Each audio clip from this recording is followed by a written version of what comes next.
है एवरीवन। अभी UGC net का रिजल्ट आया था एंड जिन्होंने पेपर दिया होगा उनको शायद पता होगा कि रिजल्ट आ चुका है एंड उसमें मेरा जीआरएफ क्लियर हो गया। जैसे रिजल्ट आए 4-5 दिन हो गए थे बट टाइम नहीं मिला वीडियो बनाने का क्योंकि रिजल्ट आया था, उसकी खुशी थी एंड फर्स्ट अटेम्प्ट में क्लियर हो जाना मतलब समझ सकते हो क्या खुशी हो सकती है। वैसे मुझे उम्मीद नहीं थी कि फर्स्ट अटेम्प्ट में क्लियर हो जाएगा बट हाँ हो गया एंड मैं अभी भी इसको एक्सेप्ट नहीं कर पा रही कि हो गया मेरा।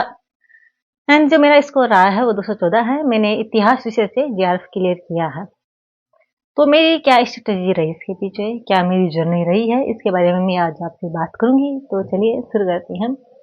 पहली जो चीज मैंने की थी, क्योंकि मैंने थोड़ी प्रिपरेशन लेट शुरू की थी। शुरू में कोई ऐसा माइंड में नहीं था कि जीआरएफ क्लियर करना है या पेपर देना है, कुछ ऐसा क्लियर नहीं था माइंड में। शुरू में मैं यूट्यूब पर वीडियो बना रही थी, थोड़ा उस पर टाइम दिया एंड अच्छा रिस्पॉन्स वैसे आ रहा था बट उसको एज ए करियर तुम नहीं ले सकते यूट्यूब को।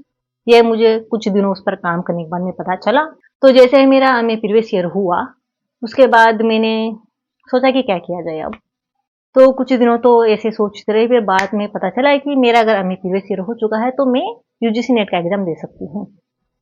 तो फिर मैंने उसका सिलेबस डाउनलोड किया, बहुत सारे वीडियोस यूट्यूब पे देखे एंड उसमें बता दिया जनरली बहुत सारे लोगों ने कि आप इसे ऑफिशियल वेबसाइट पे जाकर सिलेबस डाउनलोड कर सकते हैं। एंड मुझे लगता है कि ये बहुत ज़्यादा ज़रूरी है, क्योंकि अगर तुम पेपर दे रहे हो एंड तुम्हें ये नहीं पता है कि सिलेबस क्या है एंड तो फिर कुछ नहीं हो सकता।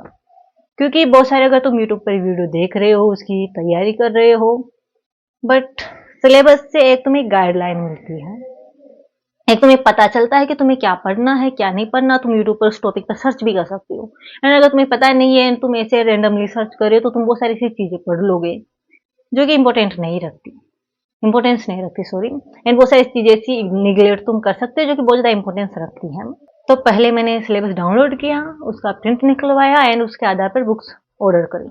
कुछ बुक्स मेरे घर में पहले से पड़ी हुई थी क्योंकि मेरा जो बैकग्राउंड है वो हिस्ट्री विषय से है। मैंने जो 12th में थी उसमें मेरी हिस्ट्री थी, बीए में मेरा इतिहास था एंड मैंने एमए भी इतिहास विषय से की थी। क्योंकि इतिहास विषय से एमए कर पा रही हूँ इसलिए तो मैंने एग्जाम दिया था, तो इतिहास विषय मेरा उसमें था। तो वो सारी बुक्स मेरे घर पे पहले से अवेलेबल थी। कुछ बुक्स मैंने ऑर्डर की एंड मैंने सोचा शुरू में कि इस बार शायद नहीं हो पाएगा क्योंकि मेरे पास 4-5 महीने बचे थे एंड सिलेबस बहुत बड़ा था और उल्टा मुझे फर्स्ट पेपर भी करना था क्योंकि उसके बारे में मैंने कुछ नहीं पढ़ा था।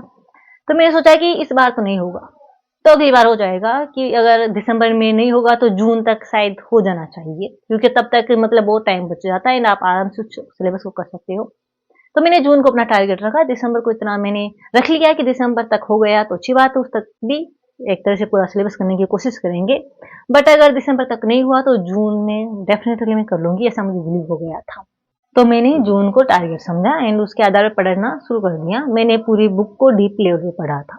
जनरली क्या होता है कि जैसे हम सोचते हैं कि मुझे ये पेपर क्लियर करना है, हम उस पर नोट्स ढूंढना शुरू कर देते हैं, पीडीएफ ढूंढना शुरू कर देते हैं, टेलीग्राम पर किसी से जुड़ना, बात करना ताकि कहीं से भी नोट्स मिल जाए। एंड ये सबसे बुरी स्ट्रेटेजी होती है क्योंकि यूजीसी नेट एक ऐसा एग्जाम है, या उसका अगर तुमने पेपर देखा होगा, प्रीवियस ईयर क्वेश्चन देखा होगा, तो उसका ऐसा स्टैंडर्ड है या ऐसा मतलब लेवल है उसका कि तुम नोट्स के भरोसे उसको क्लियर नहीं कर सकते। चाहे तुम्हारे पास कितने सारे नोट्स हो, चाहे 1000 पेज हो जाए तुम्हारे पास नोट्स के, बट नोट्स के आधार पर तुम इस पेपर को क्लियर करने के बारे में मत सोचना क्योंकि वो इम्पॉसिबल है। तुम्हें उस पेपर को क्लियर करने के लिए डीप लेवल पर बुक्स पढ़ना होगा एंड मैंने बहुत सारी उस पर बुक्स पढ़ी, डीप लेवल पे पढ़ी। एंड दूसरी चीजों मैंने की कि टाइम बहुत कम था एंड पर्सनली मुझे नोट्स बनाना पसंद नहीं है। बहुत सारे लोगों को पसंद नहीं होता, हर इंसान की अलग मतलब स्टाइल होती है पढ़ने की, अलग तरह से उसको समझ में आता है। किसी को नोट्स बनाकर समझ में आता है, किसी को बिना नोट्स लिखे समझ में आता है। तो मेरा ऐसा रहा है कि मुझे नोट्स पसंद नहीं है ज़्यादा लिखना वो करना एंड टाइम भी बहुत कम था। तो मैंने एक छोटी सी ट्रिक अपनाई यहाँ पर, अगर तुम्हारे पास भी बहुत कम टाइम है क्योंकि 4-5 महीने बाद में फिर एग्जाम आने वाला है तो टाइम कम है तुम्हारे पास, तो तुम यही चीज़ यूज कर सकते हो। मेरे साथ जितने भी प्रिपरेशन करने वाले लोग थे मैं उनको भी ये सलाह दी थी, बट उनका मुझे नहीं पता ज़्यादा, उनमें से किसी का भी नहीं हुआ वैसे, तो मुझे नहीं पता उनके बारे में ज़्यादा। तो तुम ये यूज कर सकते हो। मैंने क्या किया था कि जब मैं पेपर पर वो बुक पढ़ रही थी तो मैंने वहां पर हाईलाइट का यूज किया था, हाईलाइटर का, कि जो चीज मुझे इंपॉर्टेंस वहां लगती थी, इंपॉर्टेंट लगी कोई चीज, मैं उसको हाईलाइट कर लिया। जो इंपॉर्टेंट नहीं लगी उसको मैंने इग्नोर कर दिया एंड उससे मेरे एक शॉर्ट नोट्स बन गई उस किताब में। एंड उससे एक बेनिफिट ये भी हुआ मुझे, क्योंकि बहुत बार तुमने नोट्स लिख दिए कि तुमने लिख दिया 1942 एंड उसके आगे तुमने कुछ कीवर्ड्स लिख दिए, बट उसके बारे में विस्तार से अगर तुम्हें पढ़ना होगा तो तुम पूरी किताब तो नहीं लिख सकते उस कॉपी में। अगर मान लो तुम नोटबुक में पूरी किताब को लिख दिया तो नोटबुक में किताब में कोई फर्क नहीं है। एंड बहुत सारी चीजें शॉर्ट में लिख दिया एंड तुम्हें समझ में नहीं आ रहा कि मैंने यहाँ क्या लिखा था एंड वापस तुम किताब सर्च करो, उस किताब को खोल कर कहाँ था क्या है पढ़ना है उस पर सर्च करो तो बहुत ज्यादा मतलब माइंड कंफ्यूज हो जाता है। बहुत बार हमारे खुद के लिखे हुए नोट्स में समझ में नहीं आती। तो मैंने इसके लिए एक ट्रिक अपनाई थी कि जो बुक होती थी उसी में मैंने हाईलाइट कर दिया, तो वहां पर मुझे अपने आप समझ में आ गया कि मान लो कोई डेट वहां पर लिखी हुई है कि 1922 लिखा हुआ है या 1923 लिखा हुआ, कुछ भी लिखा हुआ वहां पर, तो अगर उस चीज को मैंने हाईलाइट किया है तो उसके नीचे उसकी पूरी एक्सप्लेनेशन होती थी, पूरी उसकी परिभाषा होती थी एंड उसको मैं पढ़ लेती थी। तो नोट्स को रिवाइज करते समय भी मुझे उससे बहुत ज्यादा हेल्प हुई, साथ मेरा टाइम भी बच गया, क्योंकि नोट्स लिखने में बहुत ज्यादा टाइम कंज्यूम होता है। जनरली अगर मैं शुरू में कोशिश भी की थी कि अगर मैं एक दिन में 150 पेज पढ़ पाती हूँ, 100 से 150 पेज जनरली व्यक्ति पढ़ सकता है अगर वो पढ़ना चाहे तो, अगर एक दिन में बिना किसी डिस्टर्बेंस के। एंड अगर तुम नोट्स लेने लग जाते हो तो लग मुश्किल से 50 पेज तुम्हारे पाएंगे, तो ऐसा नहीं चल पाया है मुझसे। तो मैंने नोट्स को स्किप किया था, तुम भी स्किप कर सकते हो क्योंकि एग्जाम आने वाले हैं, टाइम बहुत कम है and time is very valuable, क्योंकि टाइम ही सब कुछ है। अगर टाइम में कुछ गड़बड़ तुमने कर दी, टाइम वेस्ट कर दिया बहुत ज्यादा, तो फिर नहीं हो पाएगा, टाइम बहुत ज्यादा कम है। तो मैंने दूसरी चीज ये की थी। उसके बाद में जो मैंने किया, उसके बाद जैसे मेरा एक बार रिवीजन हो गया, पूरी बुक्स मैंने पढ़ ली, उसके आधार पर उसको हाईलाइट कर लिया, देन मैंने पीवाईक्यू सोल्व करने की कोशिश की। एंड पीवाईक्यू सोल्व करने के बाद में मुझे बहुत कुछ जानने को मिला। एक सबसे इंपॉर्टेंट चीज ये कि मुझे क्या पढ़ना था क्या नहीं पढ़ना था, क्योंकि फर्स्ट बार जब मैंने अटेंड दिया था, जो मैंने, क्योंकि शुरू में तो मैंने सोचा कि मैराथन क्लास लेते हैं पीवाईक्यू पर, बहुत सारे तुम यूट्यूब पर वीडियो देख सकते हो उसे कि वो मैराथन क्लास बना रही हैं, एंड मुझे लगता है कि वो मैराथन क्लास नहीं बना रही, वो तुम्हें पागल बना रही हैं। और ये चीज मुझे 3-4 दिन में समझ में आ गई थी, क्योंकि एक साथ 8 घंटे की मैराथन क्लास एंड उसमें मुश्किल से तुम्हें 20 पीवाईक्यू करवाई जाती है। एक क्लास मैंने की नहीं है, मतलब एक क्लास मैंने ली एंड वो लगभग 1.5 घंटे की क्लास थी एंड उसमें मुश्किल से 7 पीवाईक्यू थे। मतलब तुम समझ सकते हो कि वो तुम्हें किस तरह पागल बना रही हैं। वहां पर टीचर आता है एंड वो पानी भी पी रहा है, बातें भी कर रहा है, मजाक भी कर रहा है एंड उसे बिल्कुल भी फर्क नहीं पड़ता कि तुम्हारा जीआरएफ हो चाहे ना हो। वो चाहता नहीं कि तुम्हारा जीआरएफ हो, क्योंकि अगर तुम्हारा जीआरएफ हो गया तो एंड दूसरी बात तुम उसका कोर्स कैसे खरीदोगे। तो मुझे इस पे बिलीव नहीं हुआ, मैंने कोशिश की उनसे पढ़ने की, बट वो मतलब वो लोग तुम्हारा टाइम वेस्ट करने के अलावा कुछ नहीं करते, ये चीज मुझे महसूस हो गई। देन मैंने एक बुक ऑर्डर की ऑनलाइन पीवाईक्यू पर, एंड पीवाईक्यू मैंने जब पहली बार सोल्व किया था पीवाईक्यू, एक पेपर मैंने लिया था 2023 का पेपर शायद होता, क्योंकि मेरे 1 साल पुराने पीवाईक्यू थे, क्योंकि वहां पर जब मैंने बुक ऑर्डर की थी तो वहां पर 2024-25 तक दिखा रखा था उसमें, बट वहां पर 2023 तक इन्होंने दे रखा था सेकंड पेपर का। तो मैंने पहला पेपर सोल्व किया एंड उसमें मेरे 40 क्वेश्चन ठीक हुए थे एंड उसको देखकर लगा कि नहीं हो पाएगा, क्योंकि मतलब तुम समझ सकते हो कि 100 क्वेश्चन उसमें से 40 तुम्हारे ठीक हुए हैं एंड यहाँ कोई चांस ही नहीं है। एंड मुझे लगा कि मैंने इतने सारी बुक पढ़ी, क्या फायदा मिला उसका यार। बट बाद में समझ में आया कि हमारा पढ़ने का तरीका डिफरेंट था। बुक्स में वो सारी नॉलेज दे रखी थी, जब मैंने दोबारा उसको पढ़ा तो वो सब था जो उस क्वेश्चन में पूछा गया था, लेकिन हम क्या करते हैं कि हम लगता है कि ये चीज इंपॉर्टेंट होगी एंड हम उसको सबको पढ़ लिया है हमने, बट क्वेश्चन अलग तरह से पूछा जा रहा है। मैंने जैसे कि सल्तनत काल पूरा पढ़ लिया, मैंने पूरे शासकों के नाम याद कर लिए, उनकी मतलब कर्मवाई उनको याद कर लिया, उनकी डेथ याद कर ली, उनकी जो मतलब उन्होंने कौन सा अभियान कब किया ये याद कर लिया, बट क्वेश्चन में पूछा जा रहा है कि एक कथन लिख दिया एंड पूछा जा रहा है ये कथन किसका है। अब वो तो मैंने सोचा नहीं कि ये भी क्वेश्चन आ सकता है। एक ऐसे एक बरनी का कोई कथन दे दिया एंड पूछा है कि ये उसने किस शासक के बारे में बताया है। अब तुम कंफ्यूज हो जाओगे, मतलब तुमने अलग तरह से पढ़ा है एंड वहां पर अलग तरह के सवाल आ रहे हैं, अलग लेवल ही उनका सवालों का है एंड उसको सोच कर उसको पढ़कर तुम्हें लगेगा कि नहीं यार नहीं हो पाएगा। एंड ये चीज से मेरे साथ हुई। फिर बाद में मैंने 1-2 पेपर ओरल किए एंड बाद में दोबारा उस बुक को पढ़ा नहीं, एंड इस बार मैंने उस लेवल से पढ़ा या उस मतलब पर्सपेक्टिव से पढ़ा जिस तरह के सवाल पूछे जाते हैं, एंड उसे धीरे धीरे मेरा जो स्कोर था धीरे धीरे इंप्रूव हुआ एंड मेरा जो स्कोर यहाँ पर बाद में मेरे निकलने लगा। लगभग 2004 से मैंने सवाल ठीक करने शुरू किए थे। शुरू में तो मैंने नए किए, फिर बाद में 2004 से लेकर 2023 तक सवाल थे, और बाद में 2024-25 के सवाल भी मैंने ऑनलाइन डाउनलोड कर लिए थे। जो स्कोर मेरा यहाँ पर निकला उन पीवाईक्यू को हल कर मैंने टाइमर लगाकर हल किया था, एंड मेरा स्कोर था 60 से लेकर 70 जो सवाल होते हैं उसके बीच में मेरे हल होते थे। कभी 60 सवाल ठीक हो गए, कभी 64 हो गए, कभी 70 हो गए, कभी 72 भी चले जाते थे, बट जनरली इन रेंज में मेरे सवाल ठीक होते थे एंड एग्जाम में भी मेरी यही रेंज रही है। मेरे 68 सवाल, मतलब कि 68 सवाल ठीक हुए हैं। अब तुम सोच सकते हो कि पीवाईक्यू से क्या फर्क पड़ता है। शुरू में 40 थे बट बाद में बढ़ गए। एंड पीवाईक्यू से तुम्हें ये पता चल जाता है कि तुम्हारे कितने सवाल ठीक होंगे। तो ये मेरी प्रिपरेशन रही थी सेकंड पेपर को लेकर। फर्स्ट पेपर क्योंकि जनरली लोग इग्नोर कर देते हैं, शुरू में मैंने भी इतना उस पर ध्यान नहीं दिया, बट फिर मैंने एक बुक मंगवाई थी। उस पर बुक क्या होती है कि तुम्हारा एक बैकग्राउंड क्लियर कर देती है बुक के, अगर तुम पढ़ते हो बुक्स के थ्रू। वैसे वो सारे वीडियो यूट्यूब पे तुम्हें मिल जाएंगे, लेकिन ज़्यादा बेस्ट वो वीडियो नहीं है। बट एक चैनल मुझे बहुत ज़्यादा पसंद आया इस जगह पर, जो फर्स्ट पेपर की तुम्हारी बहुत अच्छी प्रिपरेशन करवा सकता है अगर तुम उससे पढ़ोगे तो। एंड एक बात मैं पहले क्लियर कर दूं कि मैं किसी का प्रमोशन नहीं करती, एंड साथ में ही मैंने कोई भी कोर्स नहीं खरीदा कंसेप्ट को लेकर, कि अगर कोई तुम्हें टॉपिक समझ में नहीं आ रहा है तुमने सेकंड पेपर का किसी से कोर्स खरीद लिया, फर्स्ट पेपर का किसी से कोर्स खरीद लिया, ऐसा मैंने कुछ भी नहीं किया।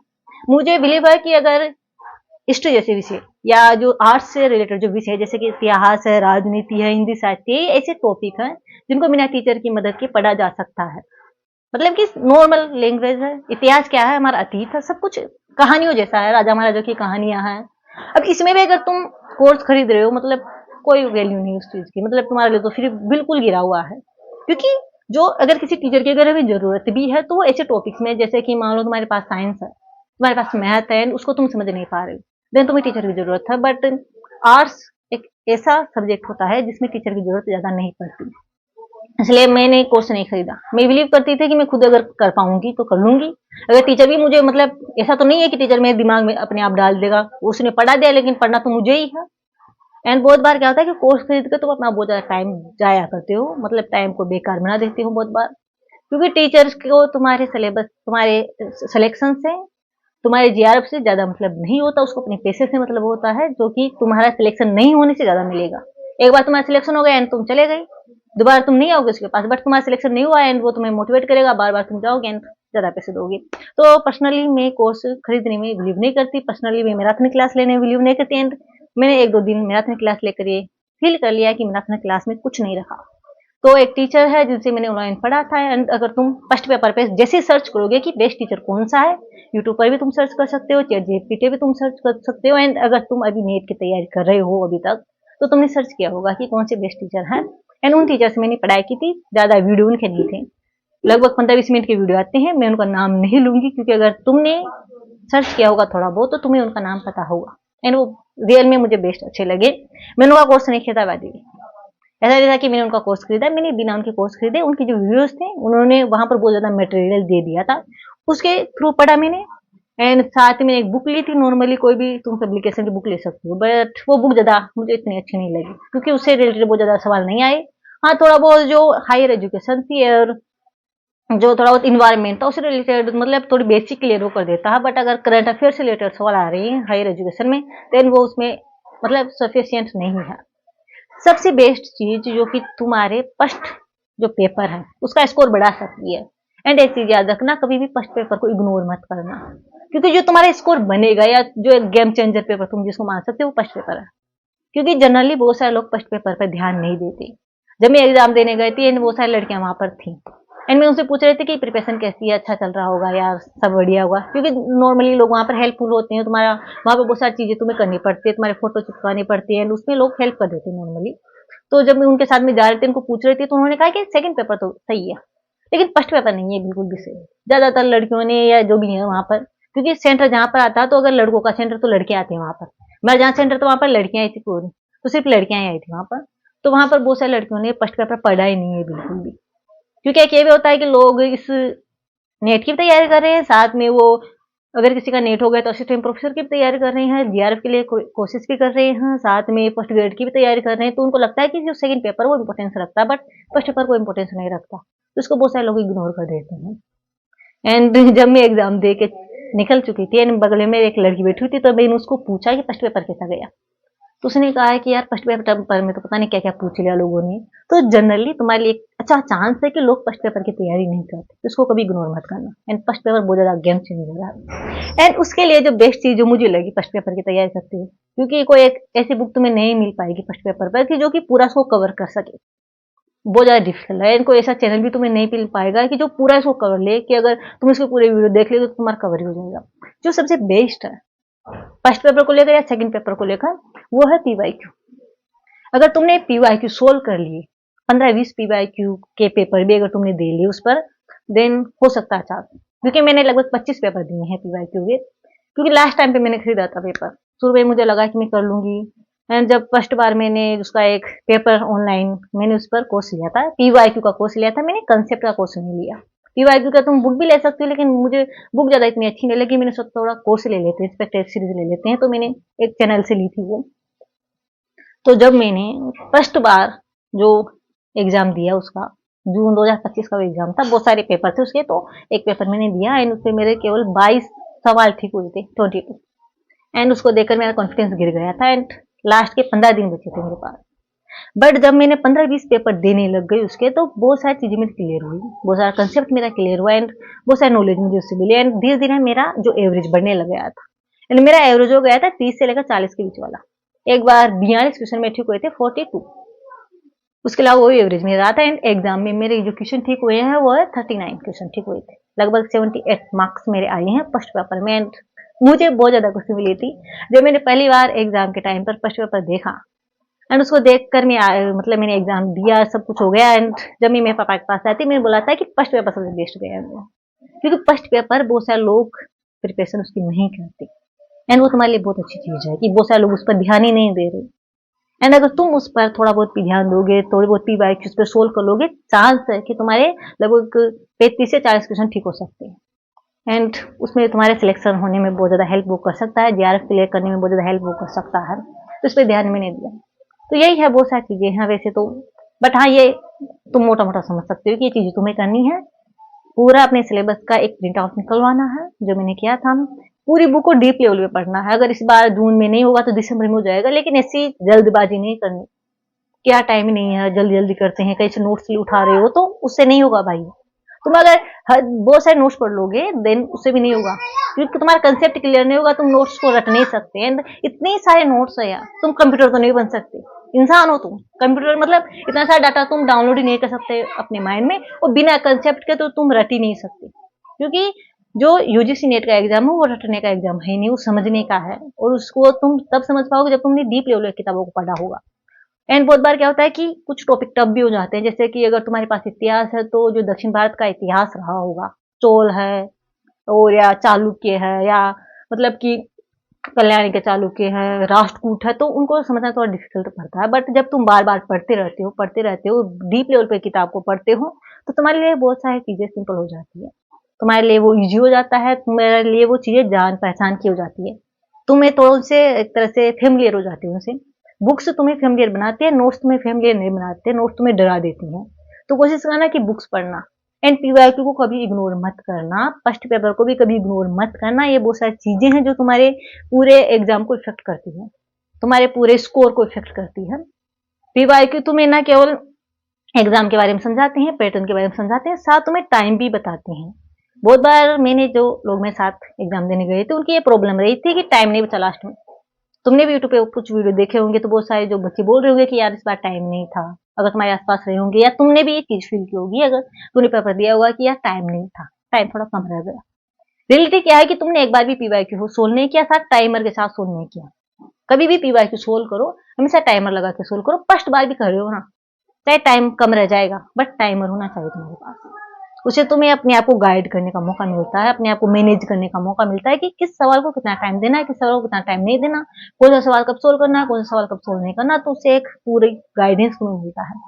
एंड ट्रस्ट में टाइम से बहुत ज्यादा टाइमर लगा कर जो सोल्व किया है मैंने, उससे बहुत ज्यादा हेल्प मुझे मिली। मेरे लगभग 10 मिनट बच गए थे मेरे पास, लास्ट में लोगों के पास टाइम नहीं था एंड मेरे पास 10 मिनट थे। उसका केवल एक ही रीजन था, क्योंकि मैंने टाइमर के साथ क्वेश्चन पेपर को सोल्व करने की कोशिश की एंड वो बहुत ज्यादा हेल्पफुल होती है। तो ये कुछ मेरी जर्नी की जो चीजें रही जो मैंने आपको बताया। अगर आपको ये वीडियो अच्छा लगा आप इसको लाइक कर सकते हो। अगर आपको कोई हेल्प हुई है या आप क्या कर रहे हो अभी, आप क्या दोबारा UGC नेट की तैयारी कर रहे हो या आपका JRF क्लियर हो गया है, आप इसके बारे में कुछ भी लिख सकते हो कमेंट में। एंड पर्सनली ये मेरा जो चैनल है वो वैसे JRF को लेकर UGC नेट को लेकर नहीं है, मैंने नॉर्मल अपनी जर्नी शेयर करने की यहाँ पर कोशिश की है, क्योंकि ये भी मेरी लाइफ का एक पार्ट रहा है। मैंने सोचा कि लोगों के साथ इस चीज़ को शेयर किया जाए। एंड अगर कोई इंसान अगर UGC नेट की तैयारी कर रहा है, परेशान है, समझ में नहीं आ रहा है कि क्या स्ट्रेटेजी अपनाऊं, बहुत बार कंफ्यूजन हो जाती है, बहुत बार ये भी सवाल आता है कि शायद अगर मेरा सिलेक्शन नहीं हो पा रहा तो उसका रीजन सिर्फ यह है कि मैं किसी कोचिंग सेंटर की वो नहीं ले पा रहा, सिलेबस तो ऐसा नहीं है, कोर्स लेने की कोई जरूरत नहीं है, बिना कोर्स तुम चीजों को सोल्व कर सकते हो, बिना कोर्स, बिना किसी मतलब बहुत ज्यादा पैसे खर्च किए बिना भी उसके थ्रू तुम पढ़कर यूजीसी नेट का जो जीआरएफ है वो क्लियर कर सकते हो, एंड फर्स्ट टाइम में भी कर सकते हो। क्योंकि बहुत सारे लोगों को ये भी लगता है कि यार फर्स्ट टाइम में तो नहीं हो पाएगा, कैसे हो सकता फर्स्ट टाइम में यार, क्योंकि बहुत सारे लोग डरा भी देते हैं, क्योंकि बहुत सारे लोग हो गए 4-5 साल हो गए तो वो दे रहे हैं पेपर, एंड अभी तक उनका नेट भी नहीं हो पाया, एंड उनको देखते हो तुम सोचते हो यार मेरे उस भाई का भी अभी तक नेट नहीं हो पा रहा, मेरा जीआरएफ फर्स्ट अटेम्प्ट में कैसे हो सकता है। तो जो पूरा गेम है वो स्ट्रेटजी का है, पूरा गेम है जो तुम कहाँ पर फोकस कर रहे हो, अपना टाइम कहाँ पर इन्वेस्ट कर रहे हो, किसी फालतू के चक्कर में मत फंसना, किसी कोर्स के चक्कर में मत फंसना, किसी मैराथन क्लास के चक्कर में भी मत फंसना। सबके लिए तुम्हारे लिए जो इम्पोर्टेंट चीज है तुम्हारी बुक्स है, तुम्हारी पीवाईक्यू है, इससे ज्यादा इम्पोर्टेंट कुछ भी नहीं है। तो आज के लिए बस इतना ही।